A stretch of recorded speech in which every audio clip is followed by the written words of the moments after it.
Lauren. Lauren has severe acne, or had severe acne, and also Lauren's a bit of a picker. So what has come up from picking and also from the inflammation of the spots is pigmentation. So it's important to understand that this pigmentation is not just epidermal pigmentation, it's caused from the inflammation from bacteria being in the area. So until you clear the spots, you're not going to clear the pigmentation. So we've brought Lauren in, she's been on her full skincare routine for the last 4 weeks, and we've done some superficial peels and we've done one medium depth peel. So the medium depth peel is just working a little deeper into the skin. It's using a Jessner.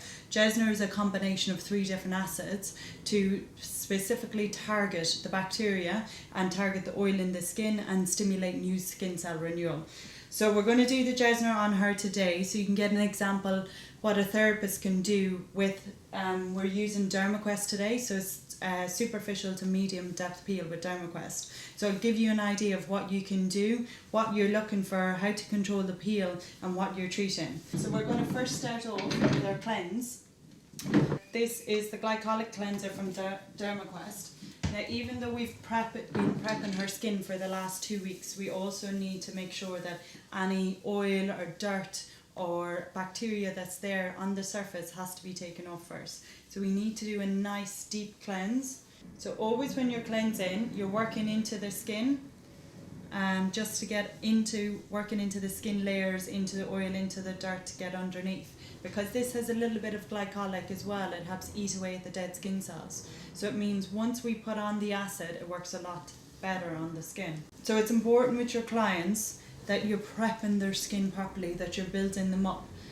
Lauren obviously suffers from the pigmentation from trauma, and if you go in with a really deep peel or medium depth peel straight away without prepping their skin, you can cause more inflammation and more pigmentation. So it's important to remember that. So this will feel a bit tingly on their skin, it's fine. When you're using a peel, the best thing to do with water is have it tepid. You're using acids on their skin that can make their skin feel hot or warm. So using a hot bowl of water isn't going to feel nice on their skin. So one that's just slightly less than lukewarm.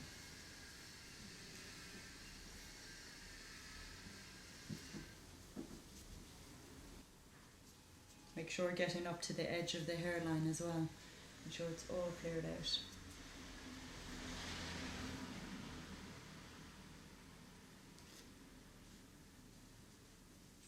Be careful when you're going over tattooed eyebrows. Acids can break down the superficial parts of the ink.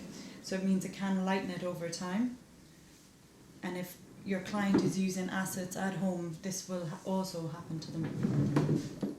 So we're going to do a double cleanse.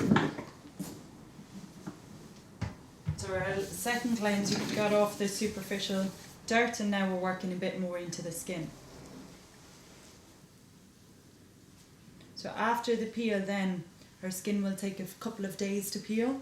As it's a superficial to medium peel, it's lovely for a day or two, and then slowly dries out, and then the skin starts to peel.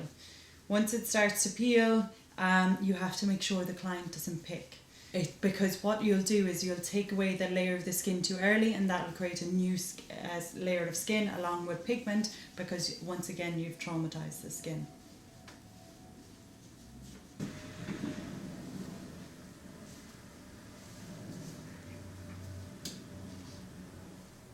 Now, before any acid goes on, you have to make sure the acid is going to penetrate evenly, not too quickly in some areas so it reacts, and also that it'll penetrate well into the skin. So to do that, with any skin peel company, you'll use what's called a prep.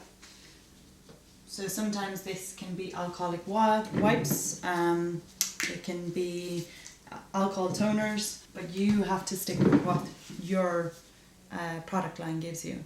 So what we're doing is we're doing a good swipe. We're not overlapping because we want this to be evenly distributed. And we're making sure to get good pressure to degrease the area and take any of the oil off. And you can see it's getting a little bit red on the skin.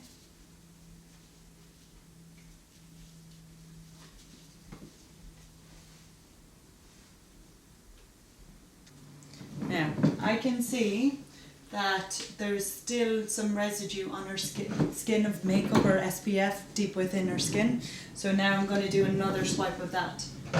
So fresh gauze.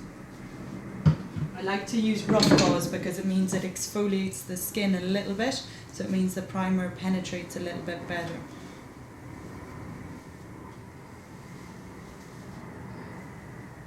So this is a modified Jessner that we're using. I love this because it works amazingly on acne skin. So before you apply your peel, you have to remember your peel can spread. So what we need to do is protect the sensitive areas of the skin first. So we're going to apply a barrier cream onto the corners of the eyes because you don't want to go too close and the skin's a bit sensitive there. Corners of the mouth because you don't want your lips to crack, and then corner of the nose. Now you also wanted to be able to get near the oily part of your nose, so just underneath. So now we're going to apply the acid. What we're using is the modified Jessner. This is brilliant because it has resorcinol in it, which helps dry out bacteria. It has, and get rid of excess oil. It has salicylic, which is antibacterial and anti-inflammatory, and it also has lactic in it, which will also help actually hydrate the skin, and it's anti-inflammatory as well. So we're using one pad. If you are not careful with this, you will do a second layer over the first layer, you'll overlap. And that means that acid in that area is going to go much deeper. So we're watching out from chin to ear to just make sure that we're overlapping. Now I've folded the gauze in half to ensure that it doesn't go anywhere else I don't want it to. So we've done one half of the cheek. We're going to do just the forehead. You can start on the forehead as well. I always start off on jaw and cheek just because on thicker skin and oilier skin it'll have a little bit more time to work, but if it's more sensitive skin, start off on the forehead. So now the gauze has applied a lot of the acid to one side of the face, so we need to reapply the acid to that gauze to ensure that it's the exact same amount that's going on the other side of the face. So fold it in half and working out slowly and not overlapping.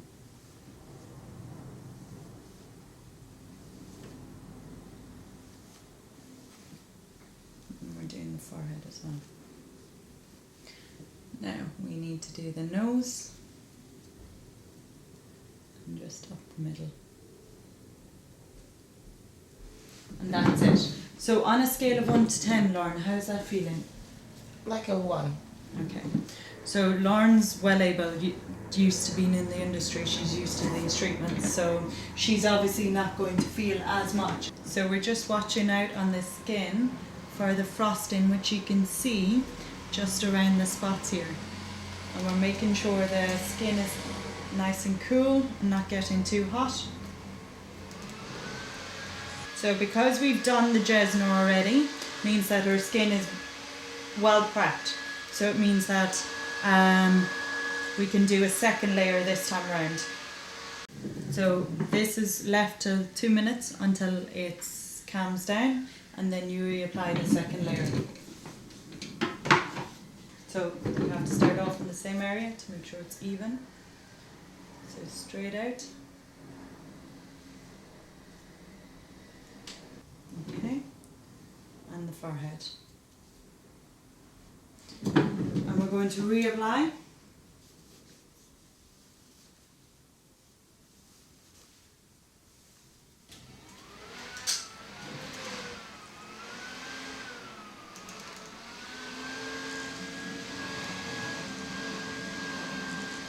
We also can see there's a good bit more frosting just in those areas.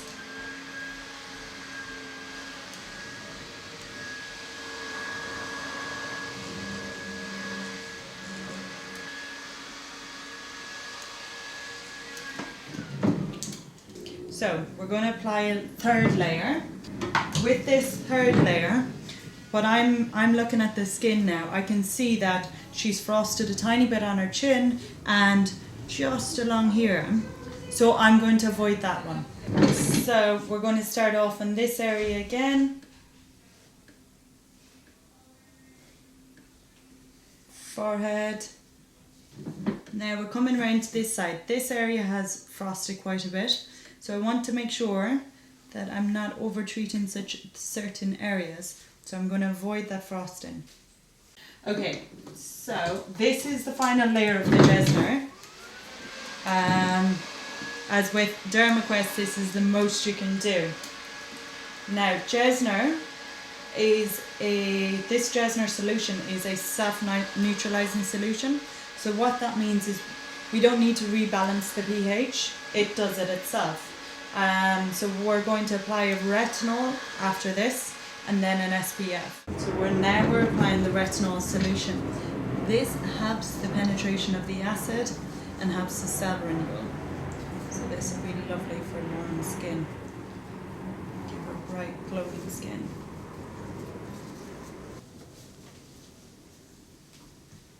And the last thing we have to do is SPF. Now what we're going to advise Lauren is she's now created heat or stimulated her skin. So obviously she doesn't want to go doing exercise, wash her face in hot water, have a shower, sauna, steam room, anything like that that will create heat in her skin. She's not allowed to pick at her skin and touch it, and she's better off leaving off makeup for the next 24 to 48 hours. Your skin will look lovely this evening, Lauren, nice and glowy, and then in 2 days' time it's going to start peeling. It'll peel for about 3 to 5 days in big flakes. So what you're not to do is you're not to pick at them, but you need to make sure that you're wearing your sun factor at all times, because now your skin is going to be more sensitive to the sun. And we just pat it in. The heat warms up the zinc, so it blends in with the skin.